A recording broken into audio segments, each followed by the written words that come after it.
my name is Code Gorilla, and today I'm going to be playing Anodyne 2 Return to Dust. This is going to specifically be the any percent speedrun. Anodyne 2 Return to Dust is an action-adventure indie game released in 2019 by Analgesic Productions. It combines 3D exploration with 2D top-down action, resulting in a game with a little bit of something for everyone. Like I said, this is going to be the any percent. I'm playing this on the Nintendo Switch, which actually matters for the purposes of this run because there is a glitch that we use in the speedrun that is exclusive to the Switch version.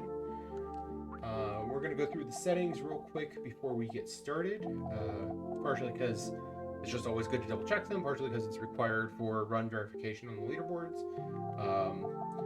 So we have show text immediately on, double health and invincibility off, save on, skip dialogue on, flip controls off, and we're going to set the language to simplified Chinese. And then one last thing before we get started, I want to note that there is a mild photosensitivity warning with this speedrun. There's a glitch that we use in a couple of places that involves rapidly pausing and unpausing the game in order to extend your horizontal distance in the air. It's called pause gliding. As such, I'm going to try to warn you every time we're about to do that. They usually don't last very long, so just avert your eyes if you're sensitive to rapidly cycling screens at that point in time. And with that out of the way, we can go ahead and get started in 3, 2, 1, go. So right off the bat here, we have a cutscene, and we're actually going to skip the second half of this cutscene by jumping out of the cutscene trigger as soon as we gain control of our character. That is going to look a little something like this. And with that, we're off into the tutorial of the game. The tutorial here gives us an idea for the core gameplay loop of the game. You explore the 3D worlds to find 2D worlds. You explore the 2D worlds to get collectibles, usually cards and dust. And then you turn in those collectibles to unlock more parts of the 3D world, rinse and repeat. Fairly straightforward as things go. The tutorial is just going to give us an idea of what the actual controls are for the 2D sections, since that's where most of the action is in this game. And with that, we're going to do our first glitch of the run called Pause Float. That was a pause float. So the way that works is if you jump and then immediately pause, and you're playing on the Nintendo Switch version, you will maintain your momentum for as long as you remain paused. The end result is you can gain arbitrary amounts of height as long as you just leave the game paused long enough. That was a very small, tiny, baby pause float. There will be some much bigger ones. We'll do another one right as we get out of here to get a better idea of what exactly that means. So we're going to go up and over this cliff. 1, 2, 3. And you just have to stay paused for different amounts of time depending on how much height you want to gain. So you just kind of have to memorize how long you need to stay paused for each one. You'll frequently hear me count out the time because I have timings memorized for each pause float in the run. This is the third and final part of the tutorial. Not a lot to say here other than it introduces a key gameplay pattern where there's a split path, and the reality is you have to do both halves of the split path before you can continue. So we did the left half, we're doing the right half. Fairly straightforward here. And now we can actually proceed through the middle, and with that we are done with the tutorial. Now what would normally follow after this is a tutorial boss, but we can actually skip the tutorial boss by using another precise pause float.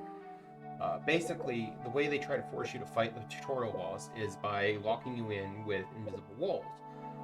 But they don't give you an invisible ceiling, which means you can just pause float right on out of the room, as long as you're careful with your angles, because it's a fairly narrow opening you have to get through. While I'm doing that, I'm going to be setting up for the next trick, which is called a save float. Hang on. Title drop. A save float it works the exact same way as a pause float, but you use the save game dialogue instead of pausing. The main benefit to this is you can actually see what you're doing while you're doing the pause float, which makes it a lot more consistent. The downside is I do need to turn off text skip so that I don't auto advance the save dialogue. So that's what I'll be doing while I'm doing this pause float. So 1, 2, 3, 4, 5. I missed slightly. I can land on this invisible platform here and 4. Alright, that went a little bit longer. Just like that, we're out of bounds and drop back in bounds and we can just leave. Yeah. You couldn't see it obviously because invisible, but there was an invisible wall preventing us from walking straight to the elevator. Like I said, that passageway is it's a fairly precise angle that you have to fit through. Anyways, here's our save float. As you can see, we're going straight up, and this is the fairly long one. At the top of this, I am going to do a pause glide, so photosensitivity warning incoming, because we're actually moving.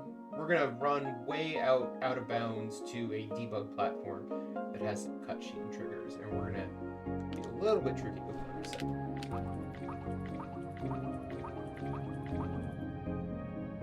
Turn text skip back on while we're doing that. And we're heading out to this debug platform. These are cutscene triggers, and we're actually going to drive through 2 of them and stack 2 different cutscenes.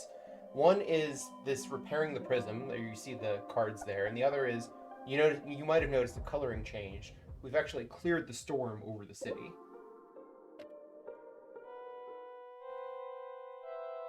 And just like that,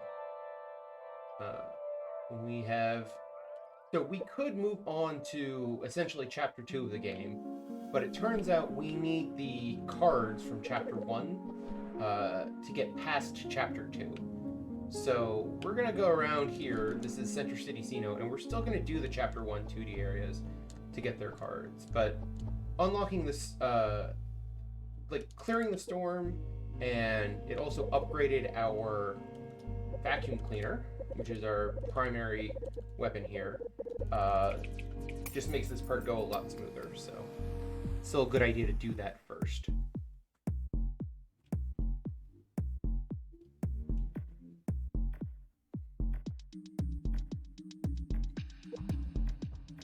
So this is Mysterio Weisel.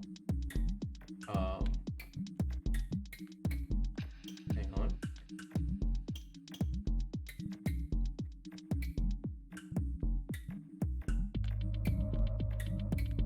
Sorry, I'm a little quiet during those rhythm mini games because brain doesn't like it if I try to talk through them.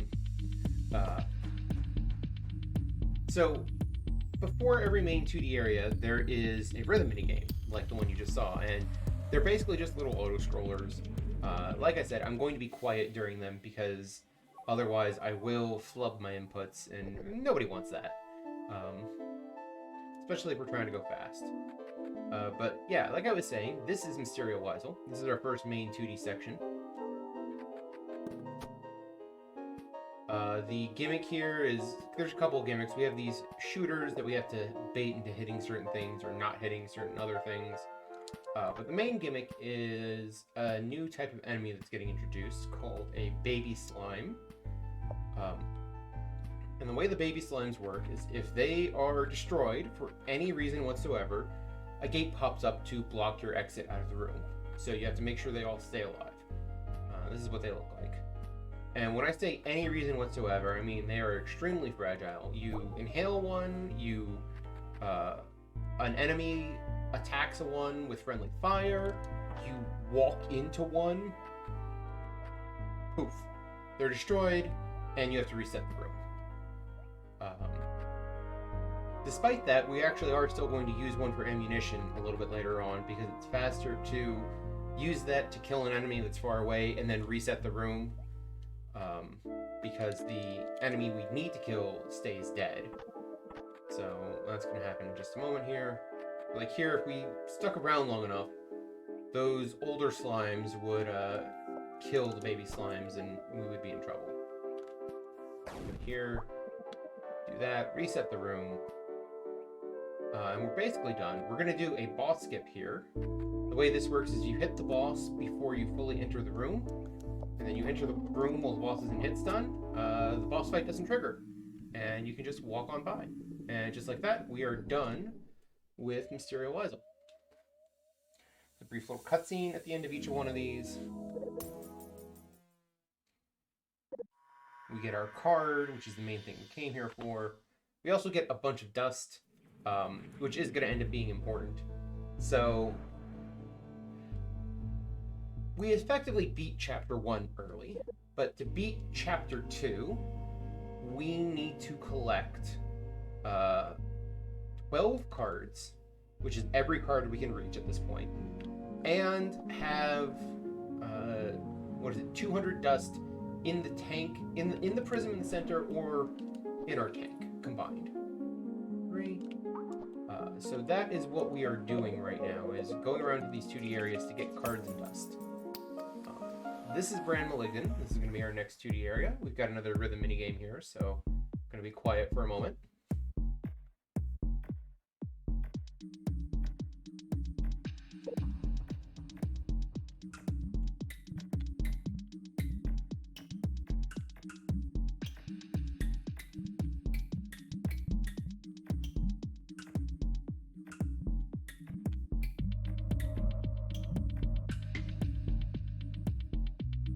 So the theme to Brand Malignant is fire. There's going to be fire shooters. There's going to be fire slimes. If fire shooters shoot a regular slime, it turns into a fire slime. There's fire that pops out of the ground and chases you. There's just loose fires on the ground. There's water slimes that you have to use to put out fires. You get the idea. There's a lot of fire going on. There's also some fairly precise movements you need to make to get through these in fast cycles. So like here, I'm gonna wait for that shooter to come along and burn down that gate. Got some fire chasing us. And here we've got precise movement to make this first cycle, just like that. Here, we're supposed to light all 3 of these slimes on fire. And all that matters is that they all exist and are on fire for a very brief second. So we speed it up slightly by shooting the last one into the fire shooter. We've got one of our 2 keys here. We're going to turn it in on our way. Use this water slime.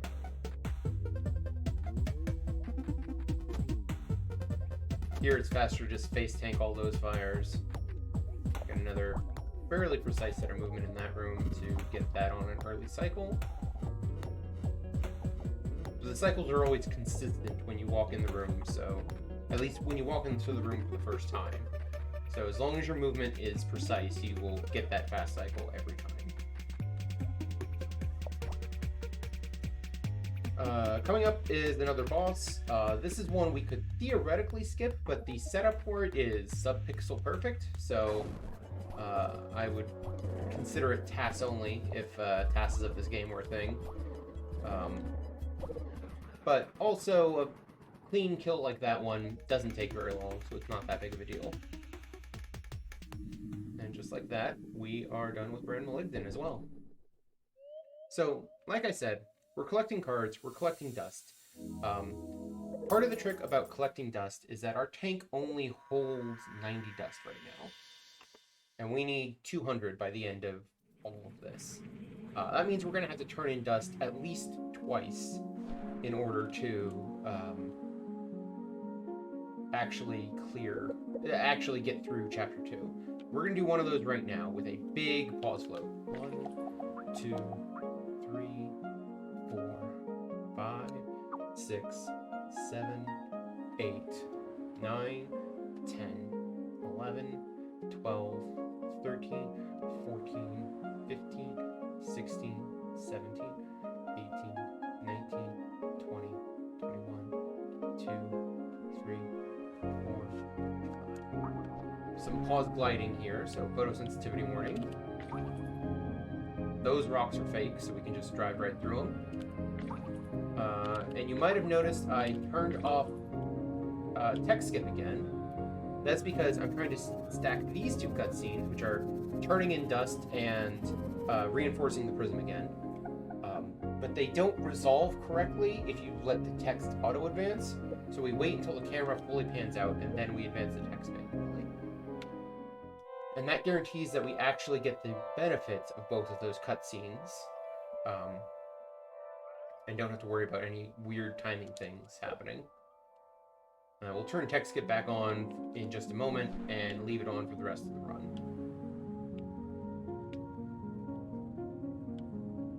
So we're going to drive over here to Gustine Pelham. And enter our next 2D section. Of course, we've got a rhythm minigame.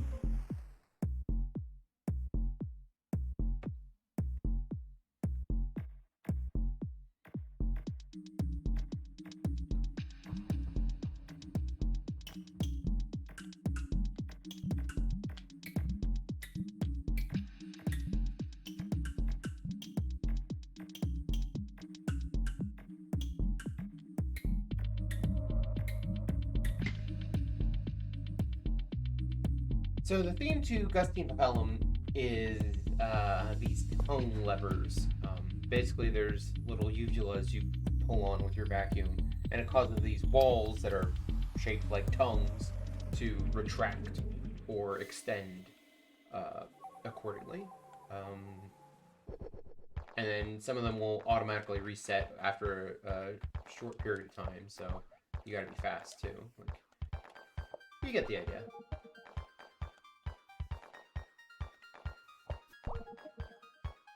But mostly this area is about just good execution. I don't have a lot to say in this particular zone, so I'm just gonna be quiet and delete this. Come on. Use the tongue to kill some of these spiky enemies. There is some kind of precise movement you can do in an upcoming room as you come in to get a very quick kill on an enemy. Like blink and you'll miss it sort of thing. I will call that out as it comes up.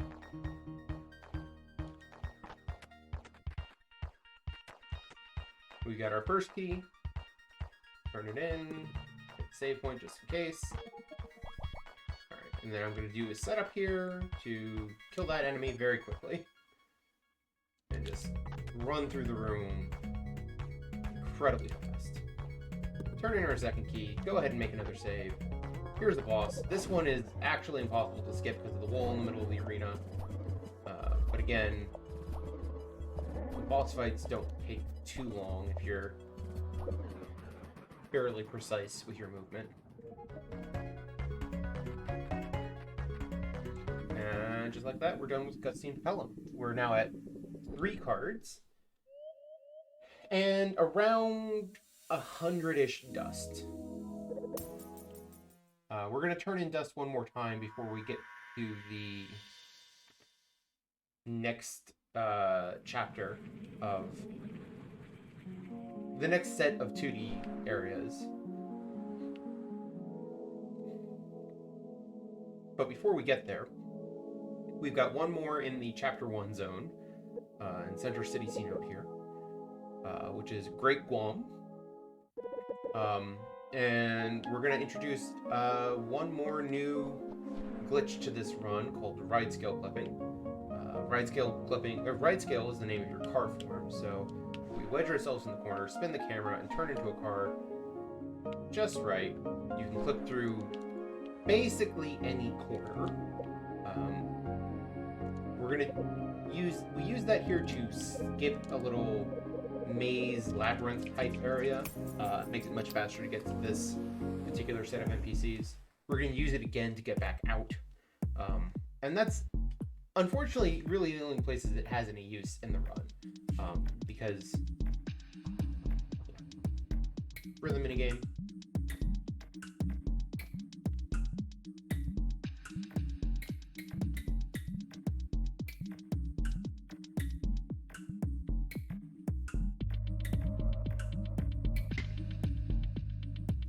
But yeah, it turns out the right skill clipping ends up being overshadowed a bit by the ability to pause float and pause glide, because a lot of times it's easier to just go over the wall than to find a place where you can go through the wall.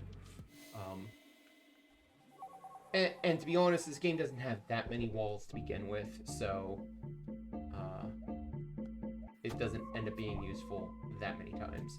This is Great Guam. There's not any real gameplay gimmicks here. There's these mole enemies that get introduced, but that's about it. You have to walk over them once to get them to pop their heads out of the dirt, at which point you can interact with them like normal enemies.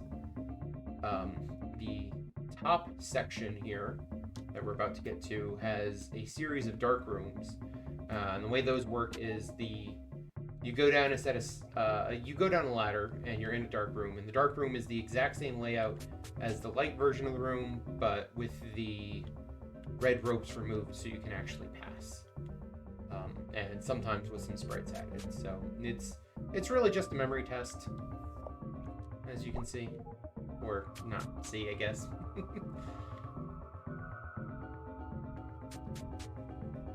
This is the last one of these.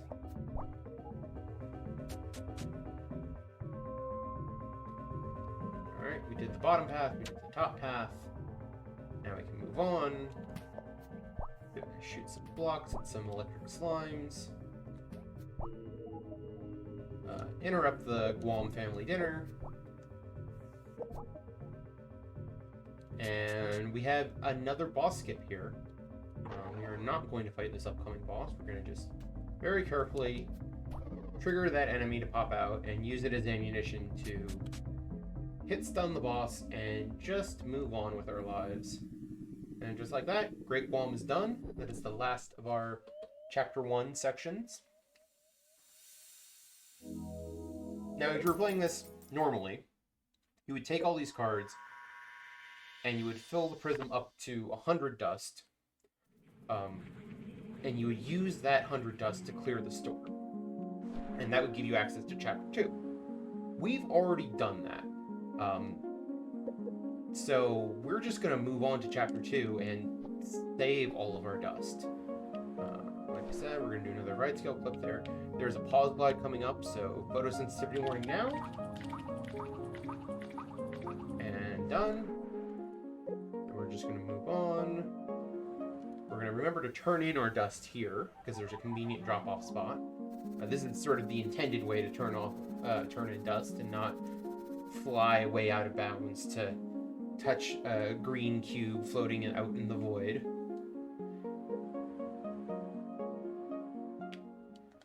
And then we're going to trigger a short cutscene here. So Chapter 2, in addition to having a couple of new 2D areas, introduces some 2D areas that have multiple cards in them, and also some cards that are in chests in 3D. We're going to pick up one of those right here. We're going to do a pause float to get over this fence and onto this roof.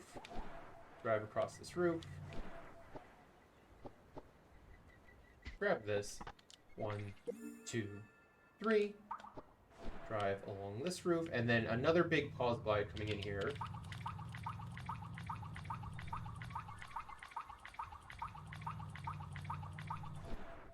There we go. And so that big pause glide that we just did actually skips an entire rhythm minigame. The way this area is supposed to work is we've floated over a big pit to get here, and you're supposed to drop into the bottom of that pit and talk to an NPC and spark them and do a rhythm minigame, and then you end up here. And when we finish this section that we're in right now, we're going to actually respawn back on top of those platforms, at which point we're supposed to climb to the top of the platforms and enter back into the spot that we just cheated our way to. So by just going into the second entrance the first time, we... the weird thing is, all that happens is you skip the minigame. You don't actually... You still have to do 2 passes. But since we're doing 2 passes, I have picked up this key. I actually need to turn in that key further down this tower, but I can do that on my second pass, because I'm going to have to do 2 of them. For the first pass, you're just cleaning up these gravestones and reading them to get some backstory on what's going on here. And then, yeah, here we are on top of these platforms. I'm going to do another pause float. 1, 2, 3, 4. And that's the same place we entered the first time. Here we are again, doing our second pass. Now the place is much more alive and colorful, and there's music, even if it is kind of sad, somber music. To get through here, we now just need to talk to the NPCs, but specifically the NPCs that used to be gravestones. So, you, as an example, we're going to make a quick detour here to turn in this key, because at the end of this path, there is a card that we need, because, like I said earlier, we need every single card we can access right now. You just team up with that shooter for a very quick kill, grab that card, and then backtrack back to the main path.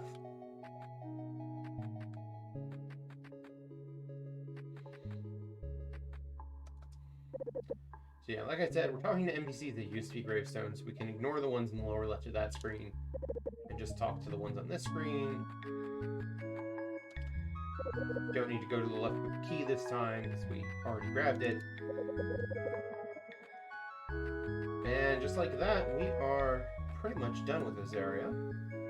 This is the one NPC we can avoid talking to, despite being a gravestone previously. And here is the crystal that we're all familiar with at this point, and our free card at the end. And that was Jeff Agrisite.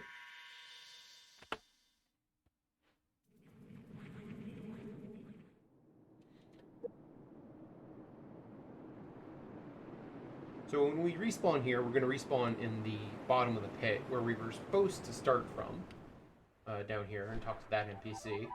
That NPC actually won't talk to us anymore, so we could be in trouble if we hadn't gotten everything we needed to get there.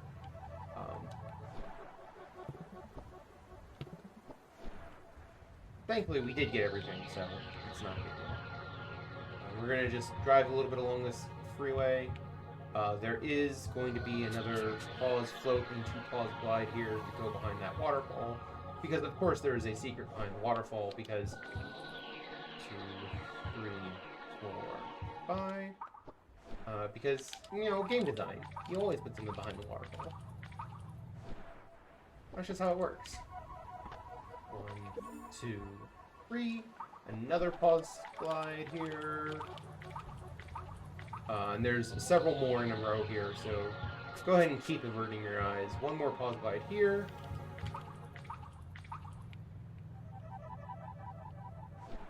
We're going to enter this lake. There's just a mysterious pipe in the bottom of the lake. It leads us to this neat looking underwater area. We've got another pause glide here. And not quite done. 1 more here. And here we are at Iwasaki Antamon, whose #1 claim to fame is that his name scans to Camptown races. Iwasaki Antamon, doo-da, doo-da. No? Okay. Cool. We're the minigame.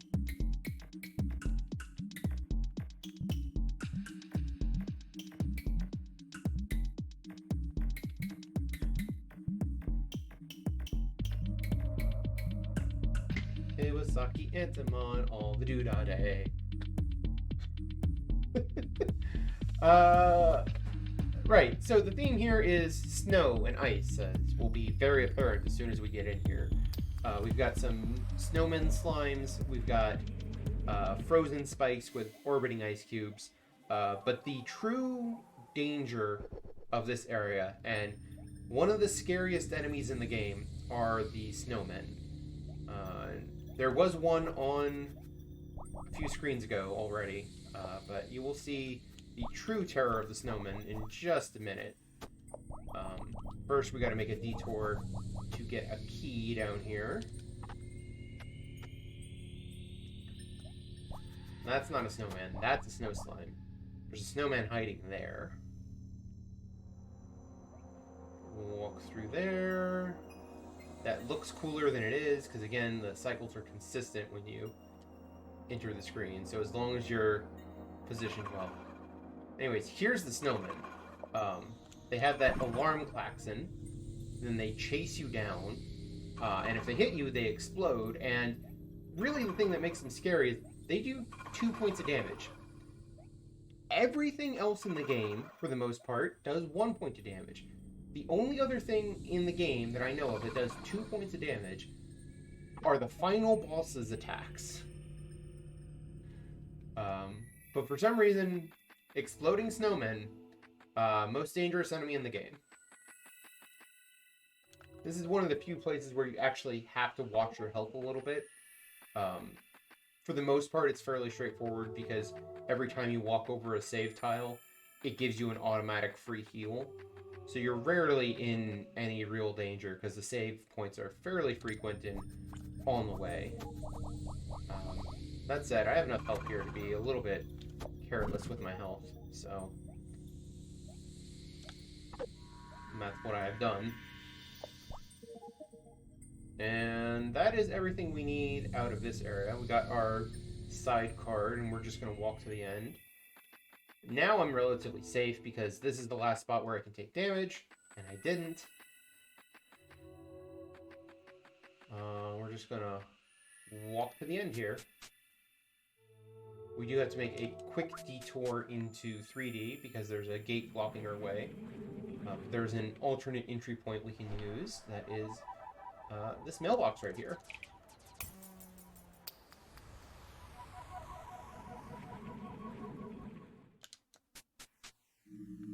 And just like that, we are done with Iwasaki.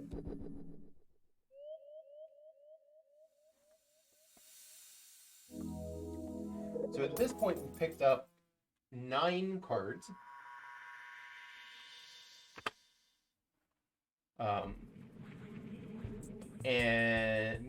Nope, 10 cards.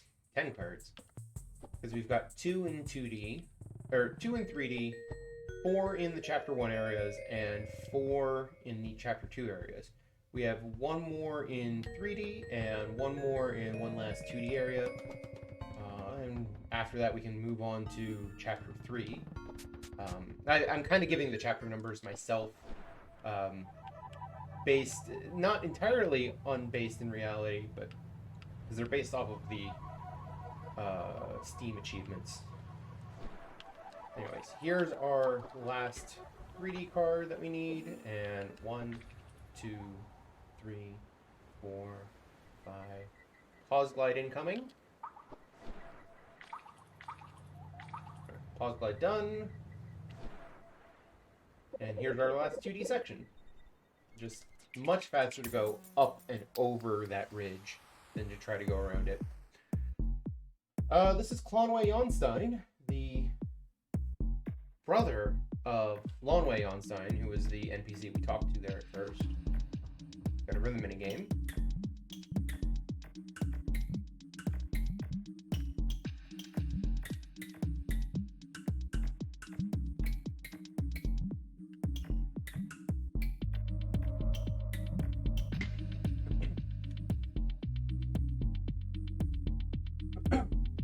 Excuse me.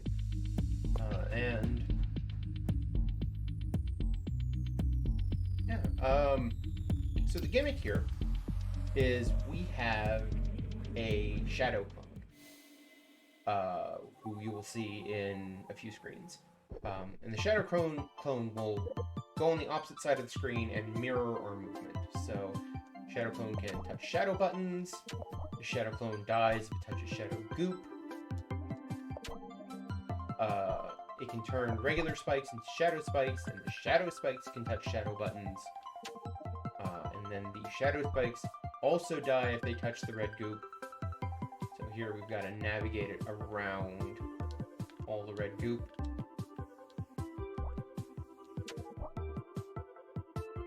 I think the shadow clone is just like deathly allergic to strawberries, and someone spilled a bunch of strawberry jam all over the place.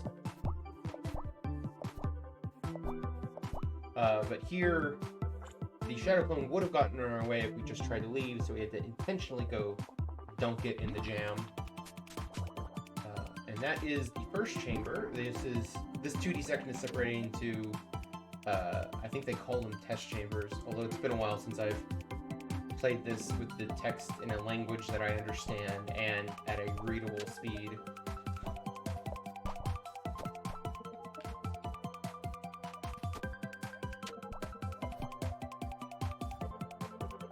This is the hardest 2D section of Chapter 2, or at least the hardest one to do quickly.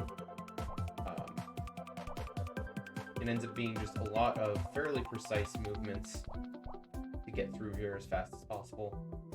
And in a lot of spots, a mistake means you have to completely reset the room because, you know, something got destroyed when it wasn't supposed to be, and now you can't progress.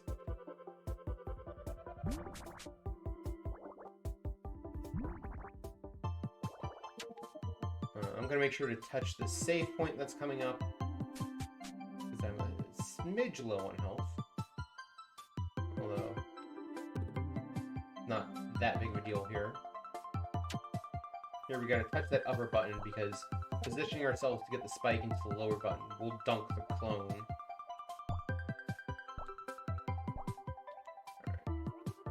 Here, please. Here we have to be careful not to turn any of these spikes into shadow spikes, because once they're turned into shadow spikes, the only thing that can destroy them is strawberry jam. And there's a conspicuous lack of strawberry jam. Here the strawberry jam is alive. We've got a fast cycle, so that's nice.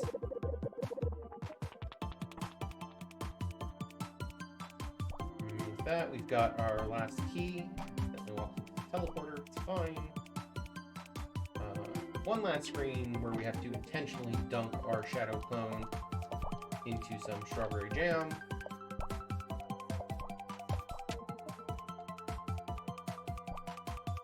By the way, as you can tell from the coloring of the screen, Anodyne says trans rights. Just like that, we are done with Anodyne. We've got our 12th card. We've got at least 200 dust between the prism and our tank. We've got like 150 in the prism and 90 in our tank, so we're plenty good in that regard. So what's going to happen next is our main character is going to undergo a little bit of trauma. And I'm not going to get into the story reasons for it, although it'll partially be a little obvious with the cutscene. Don't worry, there's nothing like graphic or anything that happens. But from a gameplay perspective, what that means is we're going to be kind of slowed down and staggering for a little bit. So we're going to spawn out of this cutscene. We're going to be fallen over on the ground, slowly stand up, take 8 slow steps, and after those 8 steps, we'll be back to normal speed. During those 8 steps, you cannot turn into a car. After those 8 steps, you can turn into a car just fine, but there's a catch. There's an invisible timer going on, and when it runs out, you're going to fall over again. 6, 8. Jumped a little bit too early there. That popping noise was what happens when you can't turn into a car. But like I said, there's a timer. But if you screen transition, the timer resets. And as a result, as long as we make some fairly tight movements, which I definitely screwed up there, you can actually get through the screen without falling out of car form. Oh, I should have waited for the steps to wear off. That's fine. It loses a little bit of time, but it's not that big of a deal in the long run. I'm going to do a little bit of pause spam to get over this railing. And then, yeah. So, if that's done smoothly, you can do that entire section without ever dropping out of car form once, until you get to this cutscene where you're forced to drop out of car form.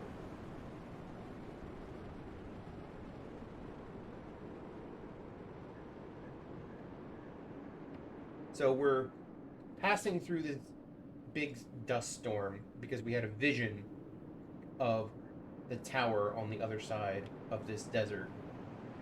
1, 2, 3, 4, 5, 6, 7, 8.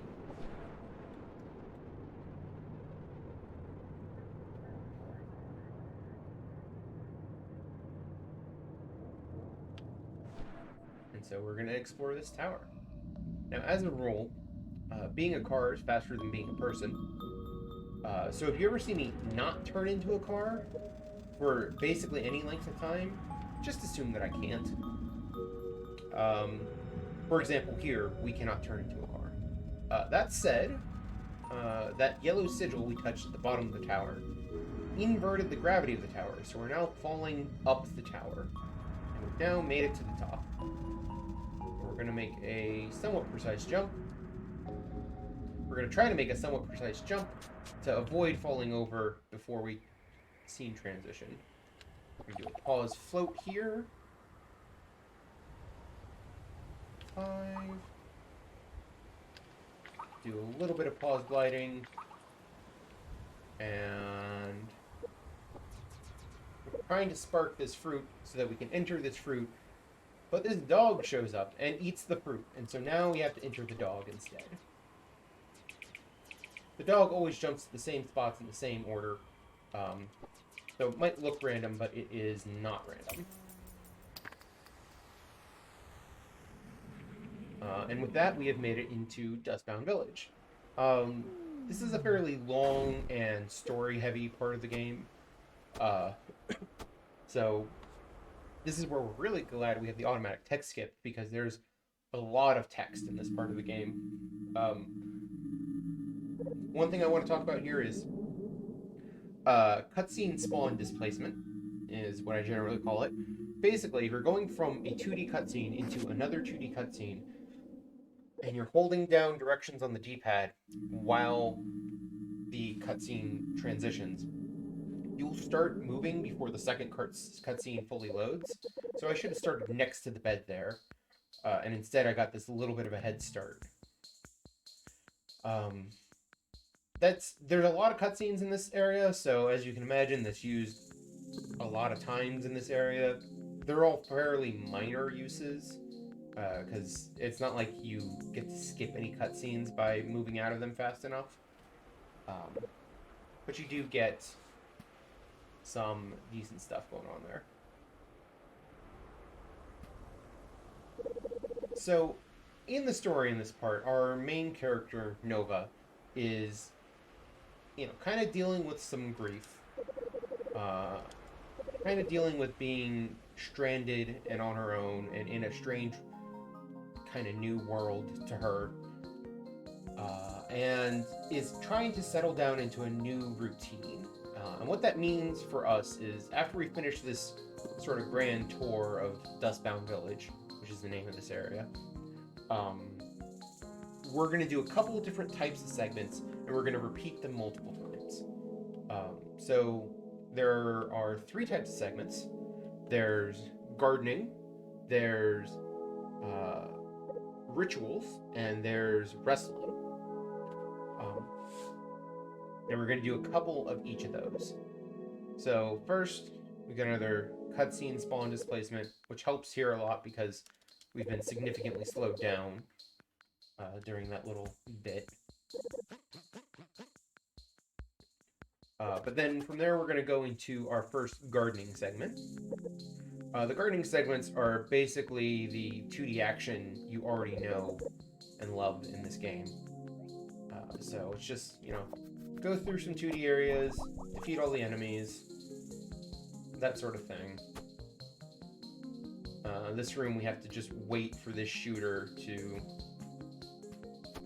attack these turrets. Not really any way to speed that up, unfortunately.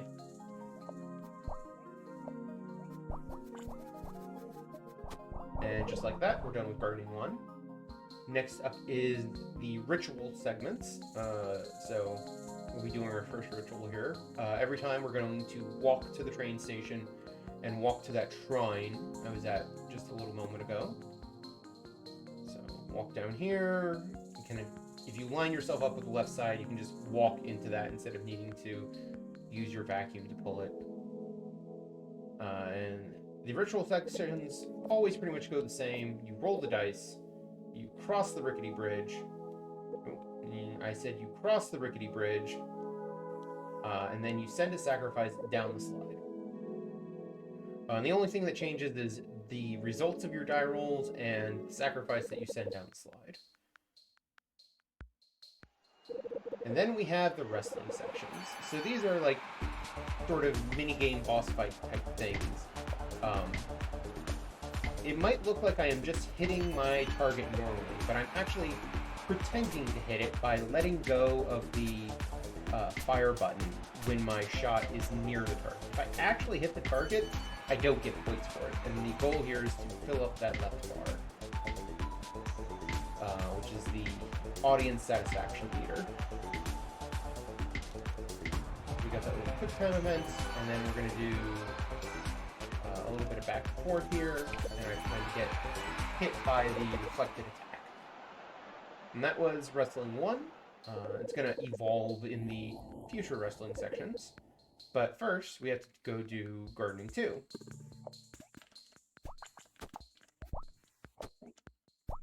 Okay, sometimes the vacuum cleaner doesn't pick up the item you want it to pick up when there's a lot of things nearby. And that particular room is a good example of that. But yeah, this is just normal 2D action. Make sure to get rid of all the enemies. And that's actually the last gardening section. There's only 2 of them, compared to 3 of each of the others.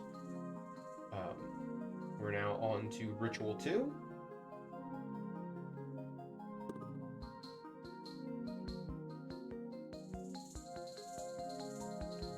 So, walk down to the train station, walk back up to the shrine.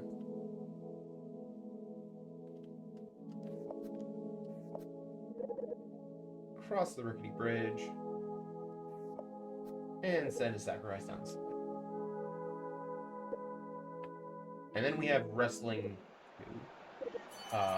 So we're going to start with some back and forths here. So I get a hit in, he gets a hit in, I get a hit in, he gets a hit in, I get a hit in. We move on to the next phase, which is the quick time event. Left, right, left, down, up, down, and left, and it always ends with Y. Then I get a hit in. We're going to do some more back and forths. He gets a hit in, I get a hit in.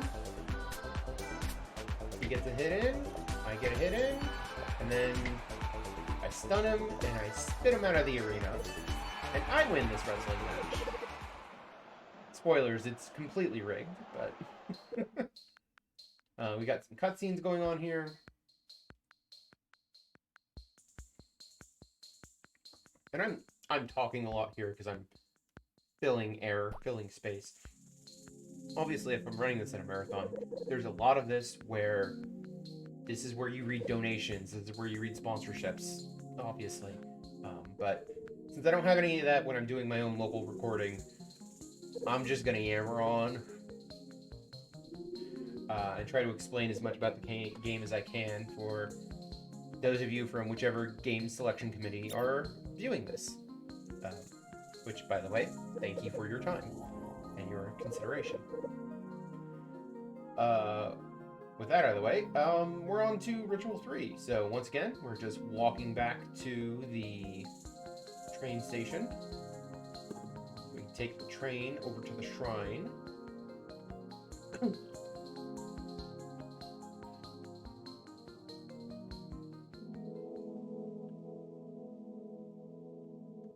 Roll the dice, cross the rickety bridge, and send ourselves down the slide. And then here is our last section of Dust Down Village, Wrestling 3. We're going to start once again with the back and forth, and I failed to pretend to get hit there and got actually hit instead. Right. We're going to do a quick time event for phase 2 here. Up, down, right, right, up, down, up, left, Y. And then here we have the DDD section, which will make sense if you played basically any Kirby game. You can get this in 2 cycles if you're very quick. 3 is not bad though. And then this would be energy tenets, but you can kind of cheese it by just standing next to him and spamming the reflect button. And now we have the longest cutscene of the game. It's about like 2.5 minutes of solid cutscene.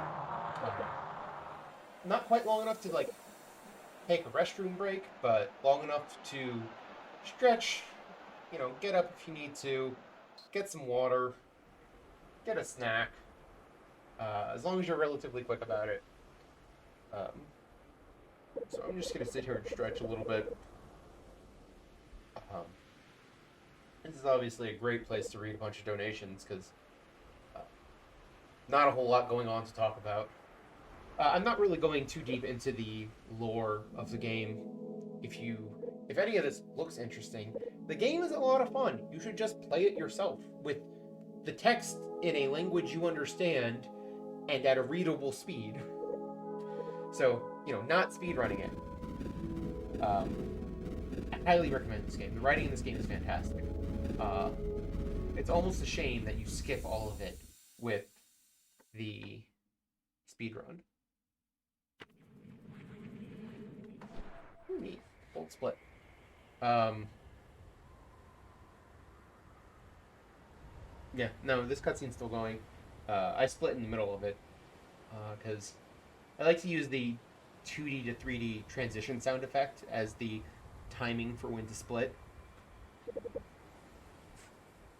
So you can see, if you're looking at the splits on the right here, there's a little bit of a dust grind coming up.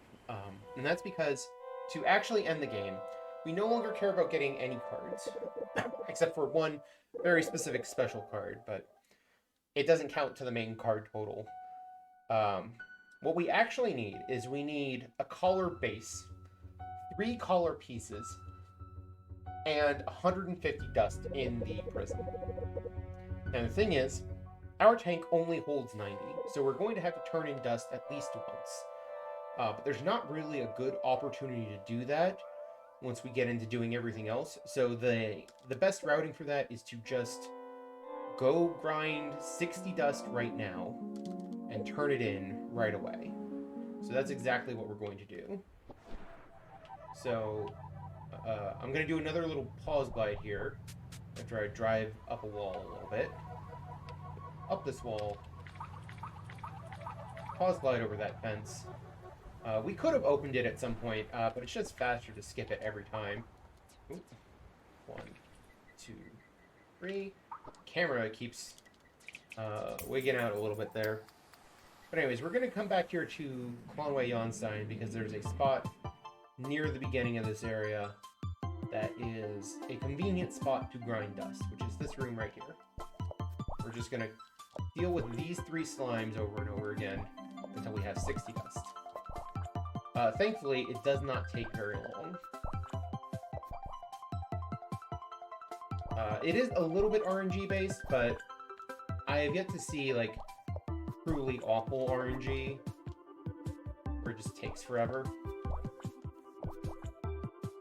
I don't think it's strictly truly random. I think there's some rules about you can't go X long without a dust drop, but I've not done the legwork to actually figure that out in a way that I can articulate it. Anyways, I have 64 dust. As you can see, not very long at all. We're going to turn that in, and then we're going to move on with our lives into Chapter 4. So in Chapter 4, we've unlocked the Outer Sands region. And just quick over that fence. Like I said, we're looking for a color base and 3 color pieces. The color base is always in the same spot. It's in a chest in 3D. It's going to be one of the last things we pick up. The color pieces, there are actually 5 locations you can find them in. And the trick is the first 3 of those you open will have collar pieces, and then the other 2 will have miscellaneous collectibles that you can pick up. So we're just going to get the 3 that are fastest to get.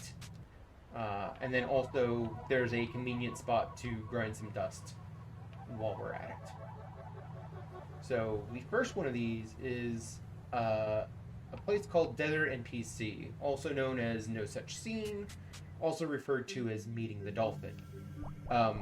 The game's gonna get a little bit weird for a little bit.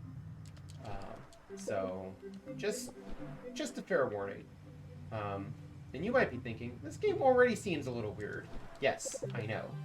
It's still gonna get weird.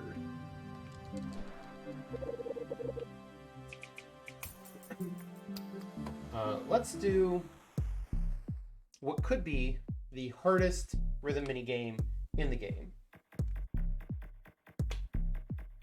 Or at least it could be, if I had to do it legit.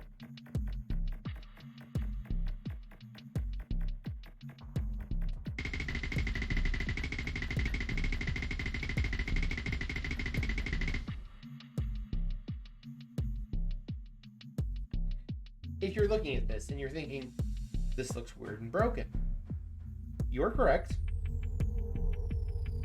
If you're wondering what's going on, if you're asking, hey, what's going on? Good question. Next question. What's really going on here is, this is, as it turns out, even though we are now locked into this area and have to fully complete it to get back out, it's still one of the fastest 3 color pieces we can get. Because the other 2, the 2 that we're not getting, are basically all the way at the end of their 2D sections. And both of those 2D sections take longer than this one, so this is the fastest one to get. We got a crystal there, so we get a card. We got 36 dust. And we have this. Welcome to this. This is Nora. Welcome to her boring life. It's the name of the soundtrack here. Gotta say hi to the gargoyle there. And then leave, because we gotta go to work. And then we go left, up, right, up, right, up. That's our pathing out of the apartment building. And we leave for work. And we time skip to we're coming back home, back to our apartment, check social media, and go to bed. The next day, we're gonna poke our head out the window and say hello to the conspicuous lack of gargoyle. I'm sure that's fine. Leave. Fast forward to the end of the day. Say hello to the gargoyle that's now suddenly in front of our apartment. Again, I'm sure that's fine. Check social media. And go to bed. Now, what would normally follow is an honest-to-God horror section. And the thing is, the developers were kind enough to understand, hey, this is so different from the vibe of everything else that's going on in this game, that we understand that if you've been enjoying the rest of the game, you may not be interested in this. You may not be down for this. You may not want to do this. As such, they give you an option to just leave by leaving out the fire escape. And it turns out skipping that section is a lot faster. So we also do it in the speedrun. And just like that, we've got our color piece. We've gotten out of there. We will never speak of it again. Moving on. We gotta talk to some more trees. We're just setting them up. There's 5 trees in this area. You have to talk to them in a particular order, but you can do other things in the middle. So I've talked to the first 3.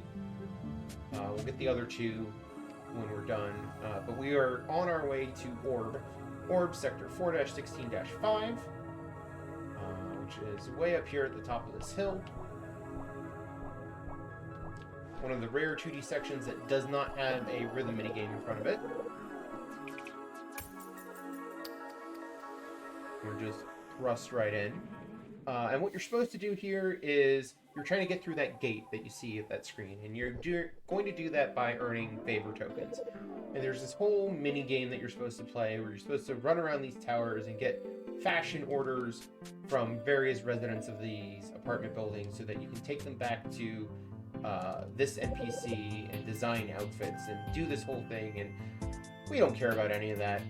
We're actually just here for one chest, and one chest only, and that chest is right here at the end of this path. That jingle means we just got a color piece. And that's it. That's all we came here for. That's all we needed. Now we're just going to leave.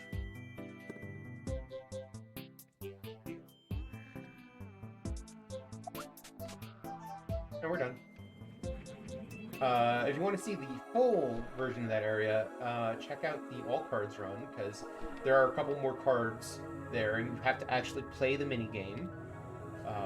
But for this run, we did what we came here for. Basically, the other 2 collar pieces, the ones that we're grabbing, are both not at the end of their area, so we can walk in, grab the thing, and leave. And so we've completed the only 2D section that we're going to complete until the final boss. Or the final dungeon, rather. Anyways, we've now finished talking to the 5 trees. We can spark into the last one. Fans of the rhythm minigame, this is the last one. Enjoy it while it lasts.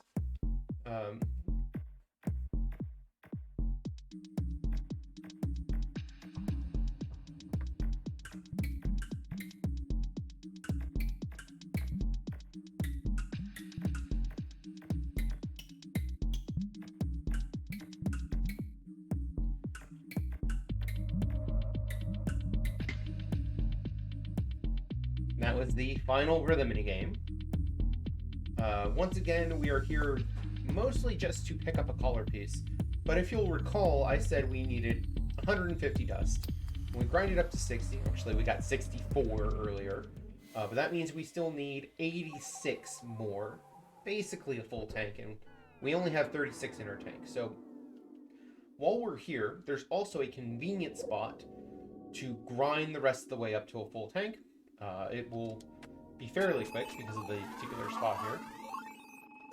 We've also gained a new ability, which is the ability to spark while we're in 2D to go into lower resolution 2D.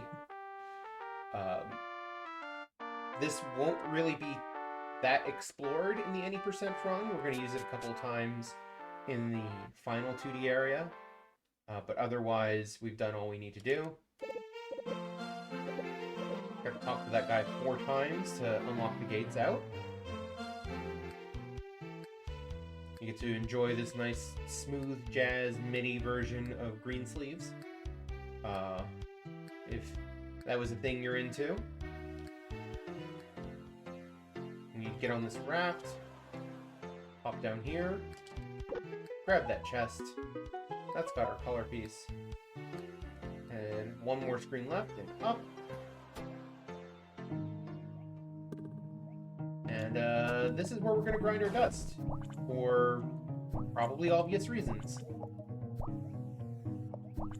The way you're supposed to actually get through this room, making progress in the area, is to defeat the Waldo slime without defeating any of the baby slimes. Which is... Actually, I have enough. No, I need 86. 86. Okay, now I have enough. There we go. Yeah, just... like 1.5 to 2 screens of that. 1.5 to 2 clears of that screen is sufficient for your dust needs. Then we can take this shortcut warp pad back to here. By the way, if you've played Anodyne 1, you might be thinking this area looks like the hub world from Anodyne 1, and you are correct. And that's really all there is to say on the subject. I don't have much beyond that. The connection between the two games is very tenuous at best. There is one last pause glide here, so photosensitivity warning as I drive off of this rock. Because as you'll recall, I said we needed a color base too, and that's what's in that chest. Before we even finish opening the chest, I'm going to start driving away. So now we have to take this color base and the 3 color pieces up the tower, because we're going to go revisit the dog that ate the fruit earlier. And we're trying to go back to Dustbound Village. But it turns out that while we've been busy doing things, that wild dog has been domesticated. And as such, we need the color to be able to form enough of an emotional connection to be able to spark into the dog again. So we're climbing up this tower again, or falling up this tower again. These mushroom jellyfish looking things will just bounce you a little bit if you land on them, but obviously that just slows us down, so we don't want to do that. 1, 2, 3, 4, 5. Back. And we're gonna pet the dog. In fact, dogs are nice, we'll pet it twice. Put the collar on the dog, and then enter the dog.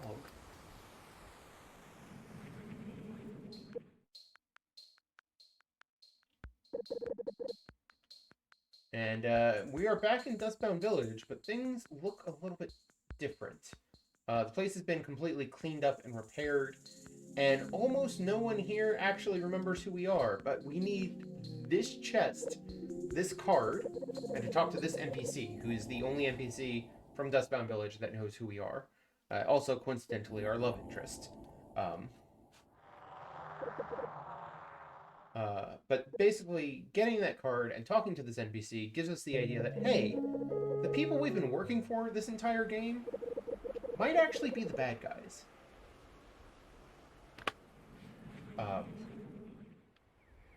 And also, hey, maybe there's something we can do about it.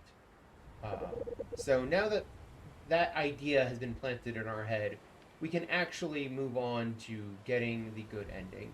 All that's left now is to get to the final 2D section and clear it and beat the final boss. So, once again, we're going to drop down this tower with normal gravity. You can actually get through the door at the bottom of the tower before you even hit the ground, as long as you don't get caught on the wall like I just did. Drive across the desert. For fans of the 3D content in this game, enjoy it while it lasts. We are on our way to the last 3D part of the game, which is to say, we just have to drive back to the center to turn in our dust. And then we will be basically done with 3D. So,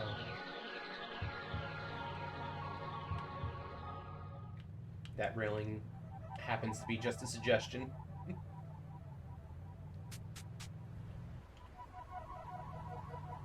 And come over here, turn in our dust. Gonna make sure we have at least 150. If not, I need to really quickly go back and grind back up to 150, but nope, we're at 153. We're good.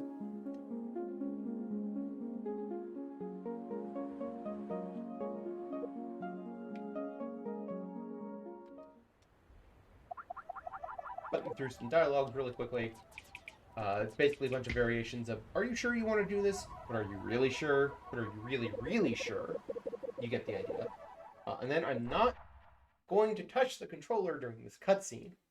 The reason I call that out is because if you are like holding on the control stick during this cutscene, there's a point where it loads between 2 cutscenes invisibly, where you can actually walk out of the second cutscene trigger. And as a result, find yourself trapped in a black void. I have lost runs to that before, which is why these days I set the controller down and let the cutscene play out like it's supposed to. And with that, here we are. This is Nano Cleaner's Era. This is the final 2D section of the game.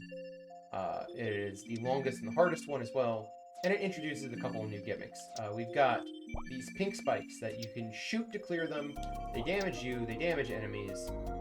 You get the idea. We have bubbled enemies, which you have to break the bubble, because otherwise the enemies within are invincible. We have these boomerang enemies that move like you would expect boomerangs to move. And that's basically it. Those are our 3 new gimmicks, and all 3 of them get used in a variety of different ways. So here is where we learn that, hey, bubbled enemies can press switches. Now we just gotta position that one over that switch. We've got to do it a little bit more here, because we've got to hit all 3 of these switches with a limited number of boxes. And so our goal here is to destroy the 3 elements of a balanced breakfast, as I like to call them. The actual in-game name is the 3 elements of nurturing. We are looking to destroy them. They're the 3 things we collected in the tutorial at the very beginning of the game.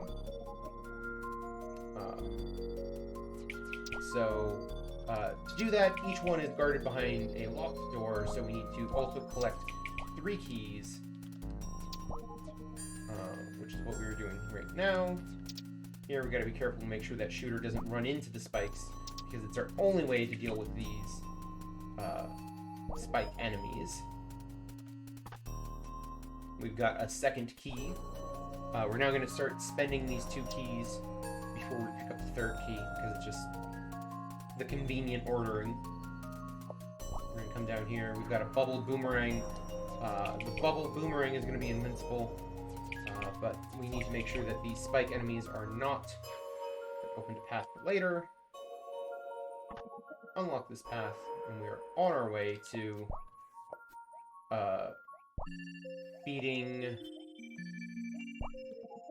destroying the first element of nurturing, or element of a balanced breakfast, as I like to call them. Gotta kill the bubbled boomerang as well, which means breaking its bubble while it's in motion.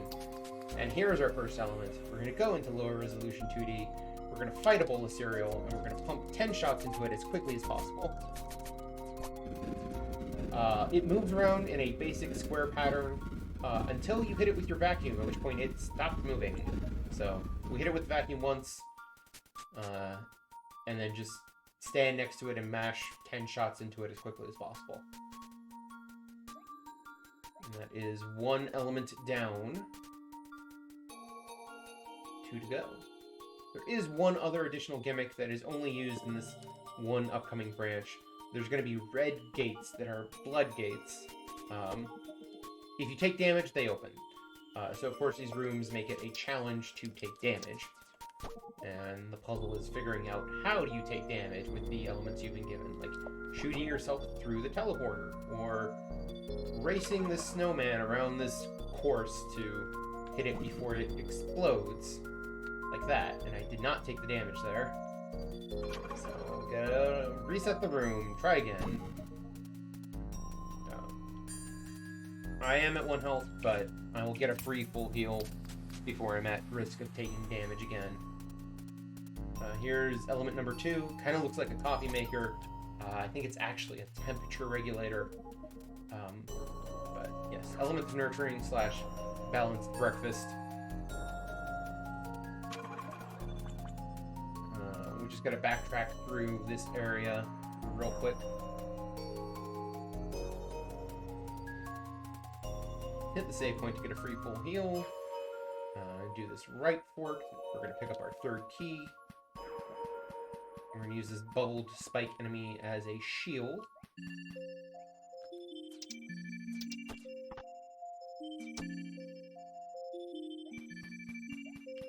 And then stun the shooter on the way back. Now we've got our last key. At the very beginning of this area, we took a fork to the left, and we've done everything we can on that left fork, so we need to backtrack to this main gate and take the path to the right. And this leads us to our third and final element of a balanced breakfast. I'm gonna bait this snowman and accidentally run into the spike. It's fine. Just reset the room. Not a big deal. There we go. Use another bubbled boomerang. And here we're going to intentionally take some damage off of it to make sure it doesn't go out of control and accidentally hit the baby slimes, who still work the way they did way back at the beginning of the game. Here's our third element of a balanced breakfast, a bottle of milk.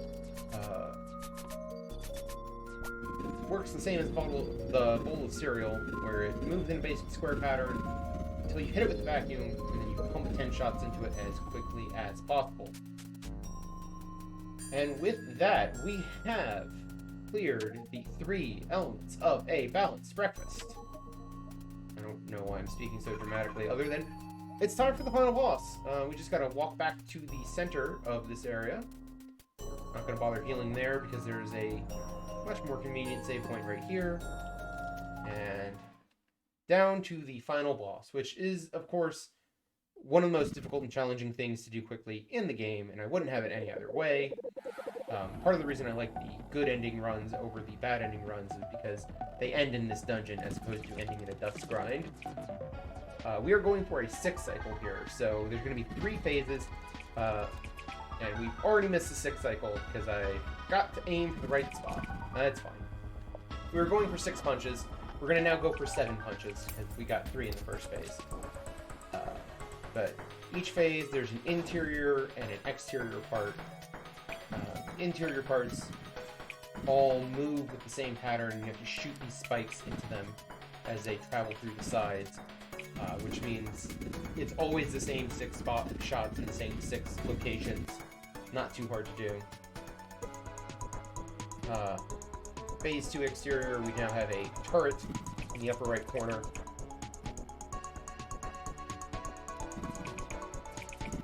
But as you can see, we got the 2 cycle there. Of course, the arm remains extended for shorter and shorter periods of time with each passing phase, so it gets harder to get a 2 cycle in each phase. 6. There we go. 6 hits. And the third and final exterior phase. Now we've got 2 turrets, 1 in each corner.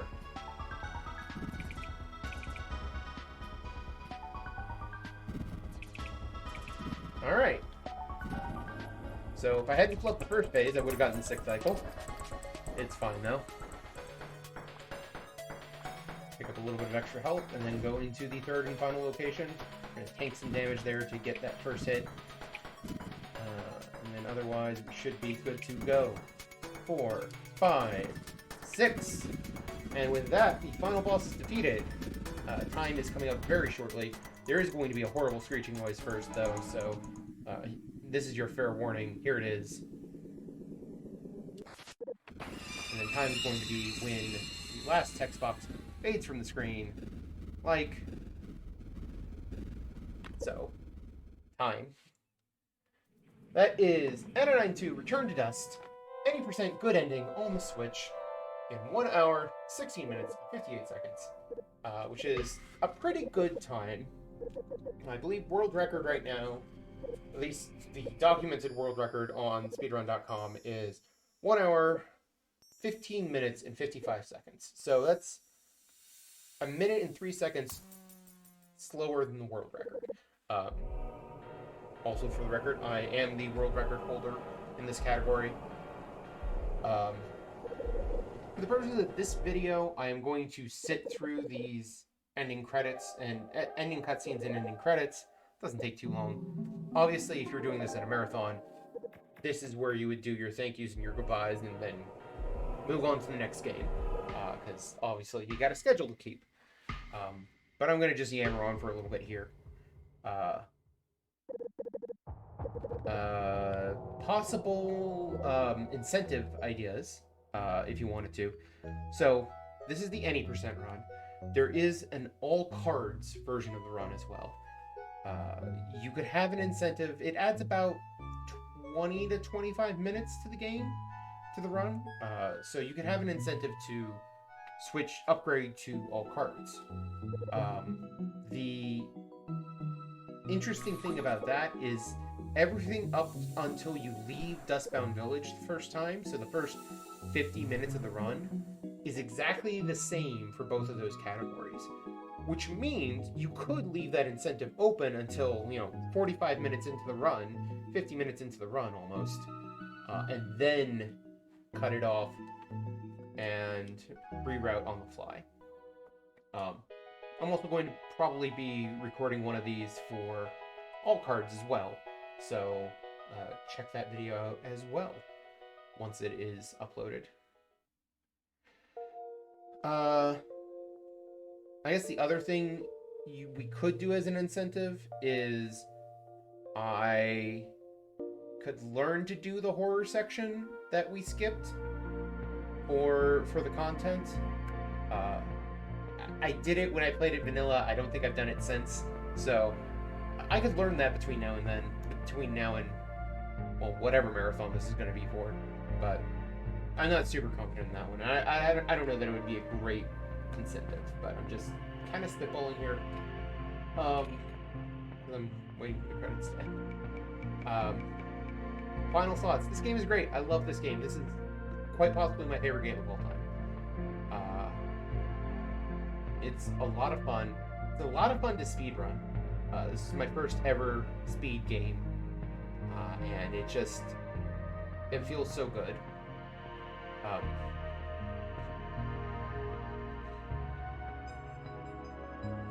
I've been yammering on for the last hour and a half, so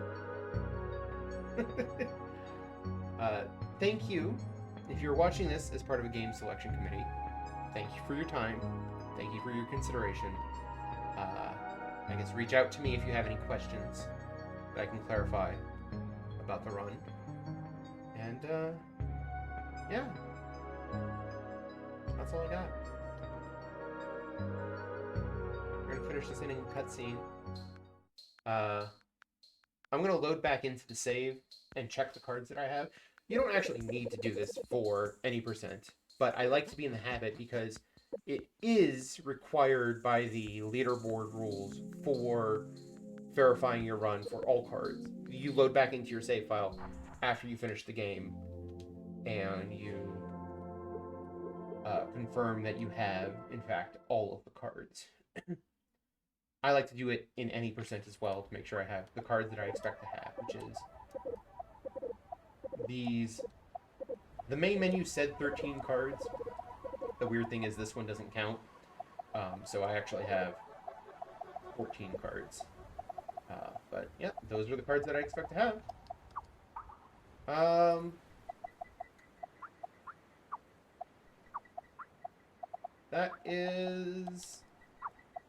That's gonna do it for this video. Thank you for your time. Thank you for watching, and I will see you some other time. Bye.